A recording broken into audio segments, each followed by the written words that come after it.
November 19th, 2024, I was given a dream. I was in this high school of some sort, and I was sitting on this bench with this girl.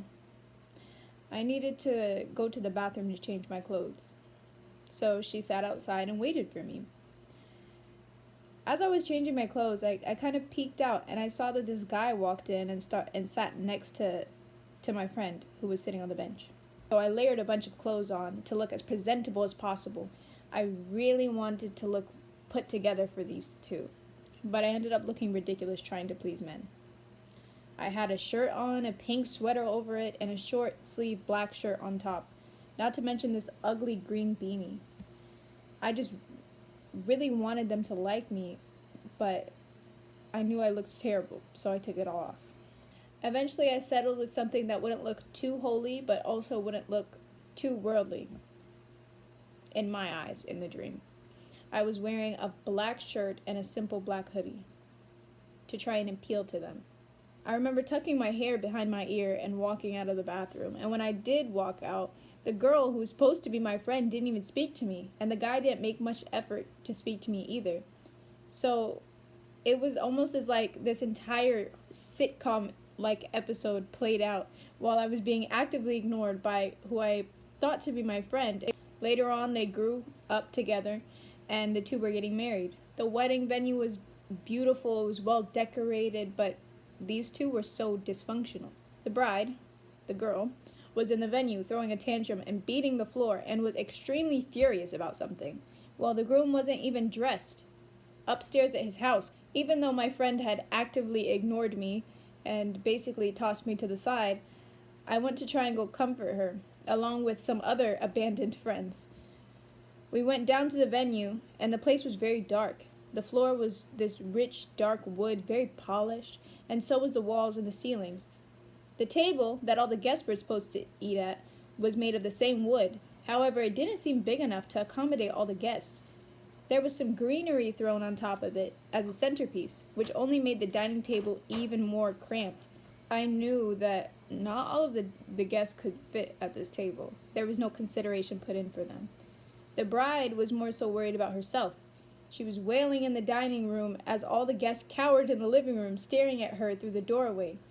They were all terrified, wondering what they had just walked into. These guests expected a beautiful wedding, and what they got was something terrible.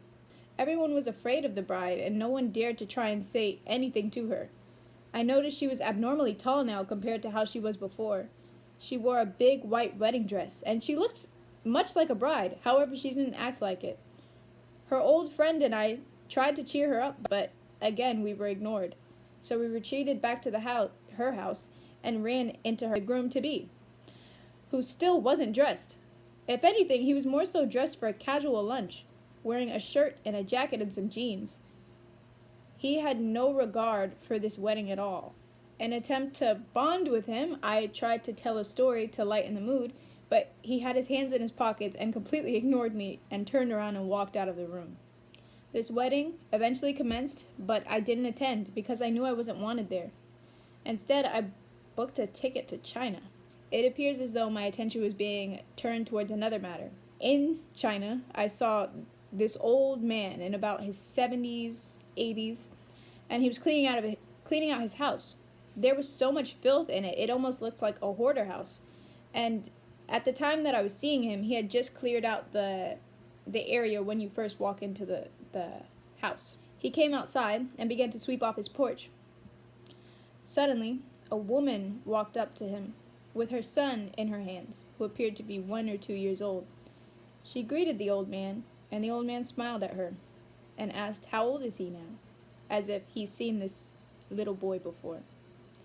The woman was really dry, but she answered, and it seemed like she was more eager to get something from this man rather than to have small talk. She asked what he was doing, and at this point I realized the man used to be a witch doctor or some sort of shaman, and this woman had come for healing, as she always did. But she was disappointed to hear that he had quit and was now getting rid of it all. I continued a little ways down the sidewalk and ran into this young Chinese woman. And as she spoke to me, she had a very serious expression on her face. And she was basically telling me that she expects conflict or war. I was asking why she said this, and she pointed to a lump underneath a parked car that was across the street and said that's the remaining leg of Maldon. Looking closely at what she was pointing at, I saw the lump, and it was a leg. It was old, diseased, and decaying, and I was horrified to see it. There was another car she drew my attention to, with the door slightly ajar, and hanging out was half of the body of another man, and his legs were also decaying, still in its flip-flops. And we kept talking about what was to come, possible war, and in the midst of us talking, there was a white woman walking by with a black sign with white words that read, "We need change." Now this woman was briskly walking very aggressively down the street as though she was an activist, and seemed very passionate and aggressive about this. The Chinese woman and I watched as this woman walked by, and I remember looking back at the Chinese woman, and she pressed her lips together and nodded and said, "Yeah." And I knew this burst of activism was going to get these people killed and was going to start conflict. After this, in the dream, I booked a flight to some Arab country. I'm not sure where it was exactly, but here the streets were eerily quiet, and I remember seeing a bunch of black birds sitting in a brick walkway, and suddenly I was looking through the point of view of one of the birds. In my peripheral, I saw a big, smoky gray wolf approaching, littered in battle scars and blinded in one eye. He was crouching low, so most of the birds couldn't see him as he approached. It was only I and another bird beside me who noticed him. This other bird warned me to fly away. So the two of us took off, and the rest were lunged at by the wolf, and they were either eaten or scattered. The bird and I that escaped flew up into this apartment balcony where a cat had been taking refuge. And the cat didn't even seem interested in us, even though we were prey to her. She seemed more interested in the wolf. We thought we were safe high up on this balcony, but suddenly the wolf jumped up the wall and grabbed the bird that I was with just by his front teeth. Even though the wolf struggled to climb the wall, he was precise when it came to hunting. The cat didn't dare move in fear of the wolf, and I couldn't do anything because I was a bird. Eventually I was put back in my body, and I got into a taxi so I could book a flight back home. I was anxious that I wouldn't have enough money to fly back home because the card that I had looked like a school ID and not an actual credit card. But it all worked out, and someone paid for my flight for me.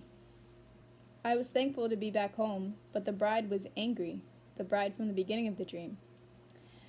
She was angry because I didn't attend her wedding, but it was confusing because literally none of them acknowledged me during this entire situation. I got a peek at the wedding photo, and it appeared to be two unbelievers that I know in real life. Being confused, I put down the picture.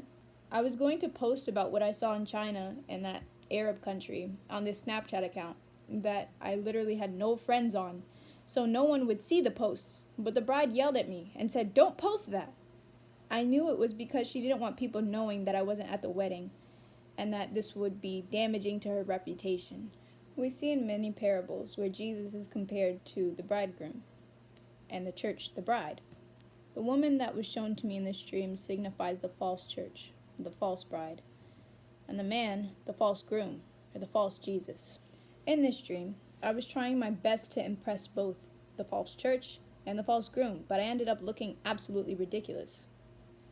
Because as believers, no matter how much we try to conform to this world or try to get people to like us, to get the average church folk to accept us, we will always look foolish doing it because we don't serve the same God as those who are in these false churches.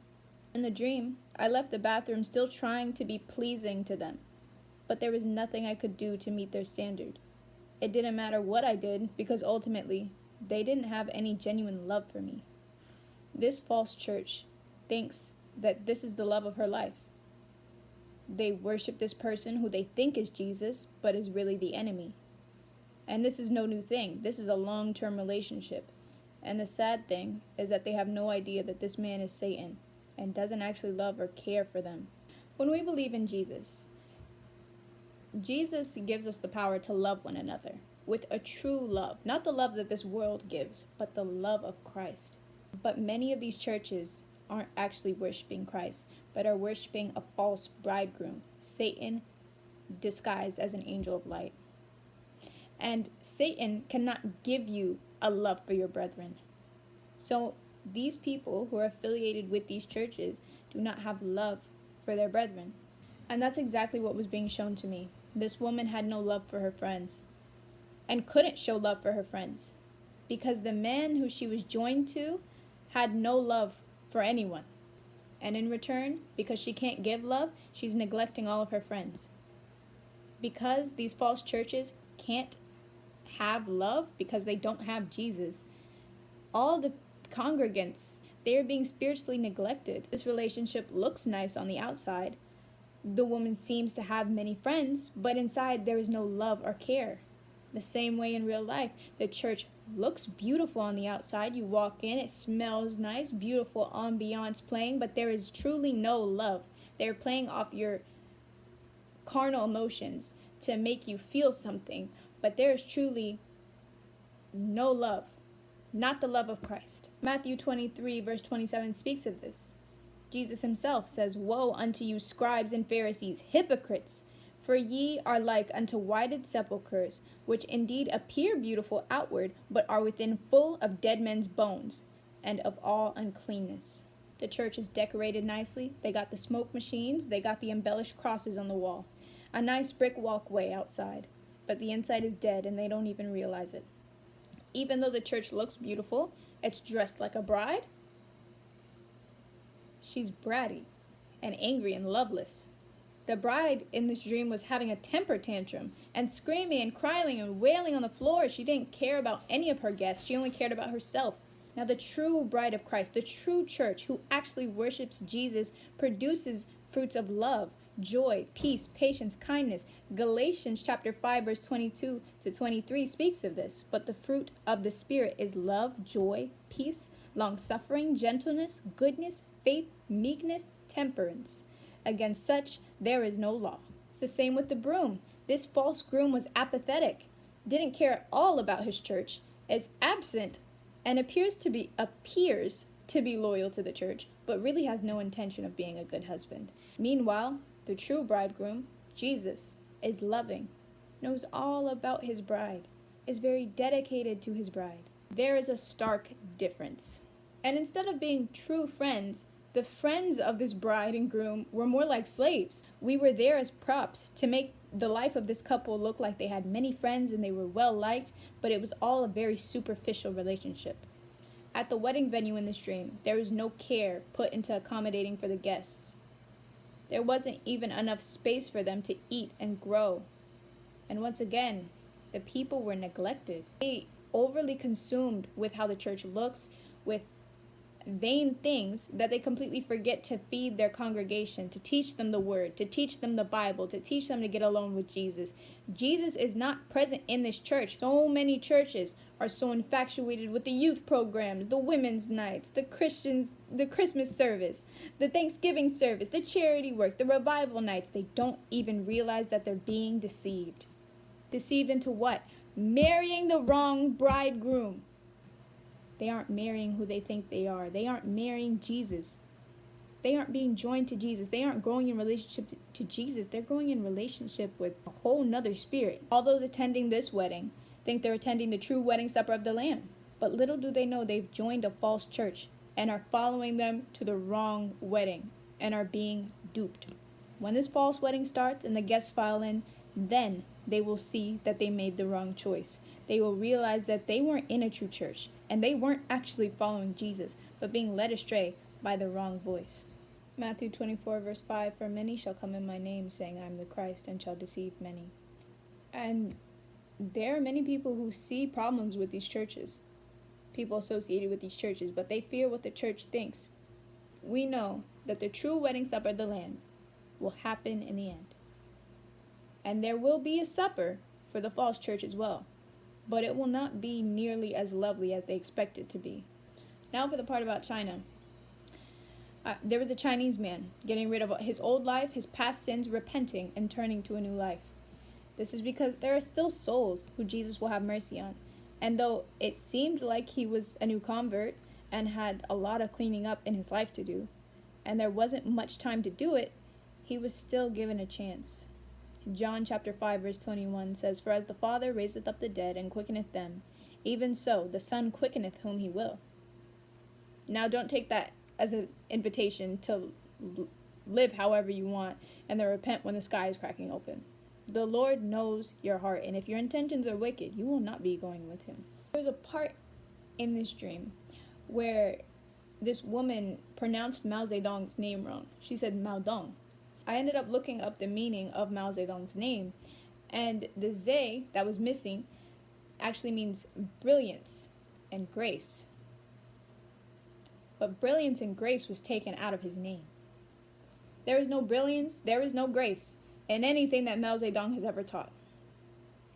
And the communism ushered in by Mao Zedong is on its last leg. I was also shown that there will be Western influence meddling in the matters of China, seeking social justice and activism, which will end in the death of protesters, sparking conflict between countries. Matthew 24 verse 6, "And ye shall hear of wars and rumors of wars. See that ye be not troubled, for all these things must come to pass, but the end is not yet." Now for the Middle Eastern country that was shown to me. The flock of birds that I saw represented people. The enemy, or Satan, is crouching and is a threat that is unseen by most people. And when he strikes, there will be many who either die or are scattered. Satan has been around for a long time and has seen many battles and is well trained in dividing and conquering. Hence why I saw him covered in battle scars and blinded, but somehow living. So even out of the few who do escape, some will still be devoured by Satan because of his cunning strategy, his experience. When I returned back from these trips in my dream, the bride didn't want me posting anything about where I've been, what I've seen, because she was so scared of people knowing that this whole wedding really wasn't what it was cracked up to be. It really wasn't all extravagant and glamorous as it was, because it wasn't the real supper of the Lamb. To sum all this up, in this hour, many people are flocking to these churches, assuming they've truly received Jesus in their hearts. Revivals are popping up every which way, and it appears as though the Church of Christ is growing. But don't be deceived. In reality, it's the false church that's growing. And at this point in time, they are getting ready for the wrong marriage supper, because they think they know the real Jesus, but are deceived into following a God who looks nice and looks like Jesus, but is really the enemy in disguise.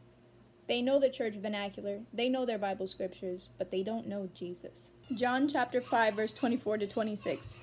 "Verily, verily, I say unto you, he that heareth my word and believeth on him that sent me hath everlasting life, and shall not come into condemnation, but is passed from death unto life.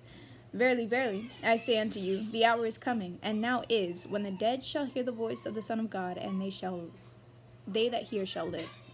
For as the Father hath life in himself, so hath he given to the Son to have life in himself." All those who believe in Jesus have been called out of the spiritual grave and have repented and followed after him. For many, many, many, many years, the Lord has been calling the masses out of the world and into his arms, out of the world, into his arms. And he's saying that the wedding supper is soon and approaching. And many will be disappointed in that day when they realize that they were never the true bride of Christ in the first place. Luke chapter 13, verse 24 says, "Strive to enter into the straight gate. For many, I say unto you, will seek to enter in and shall not be able." That includes people who thought that they were a part of the church. They'll seek to enter in because they think they deserve it. They think that they were actually a part of the church. John chapter 5, verse 28 to 29. "Marvel not at this, for the hour is coming, in which all that are in the grave shall hear his voice, and shall come forth. They that have done good unto the resurrection of life, and they that have done evil unto the resurrection of damnation." It's a clear-cut judgment. You may think, this isn't fair. But God is just, and whatever he'll do will be just, and that's just a fact. John chapter 5, verse 30 says, "I can of my own self do nothing. As I hear, I judge, and my judgment is just, because I seek not my own will, but the will of the Father which hath sent me."